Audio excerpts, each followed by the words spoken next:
কবি নীরেন্দ্রনাথ চক্রবর্তীর লেখা অমলকান্তি। অমলকান্তি আমার বন্ধু। স্কুলে আমরা একসাথে পড়তাম। রোজ দেরি করে ক্লাসে আসতো, পড়া পারতো না। শব্দরূপ জিজ্ঞাসা করলে এমন অবাক হয়ে জানলার দিকে তাকিয়ে থাকতো যে দেখে ভারী কষ্ট হতো আমাদের। আমরা কেউ মাস্টার হতে চেয়েছিলাম, কেউ ডাক্তার, কেউ উকিল। অমলকান্তি সেসব কিচ্ছু হতে চায়নি। সে রোদ্দুর হতে চেয়েছিল।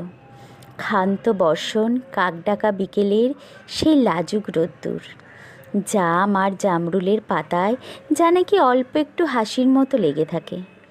আমরা কেউ মাস্টার হয়েছি, কেউ ডাক্তার, কেউ উকিল। অমলকান্তি রোদ্দুর হতে পারেনি। সে এখন অন্ধকার একটা ছাপাখানায় কাজ করে।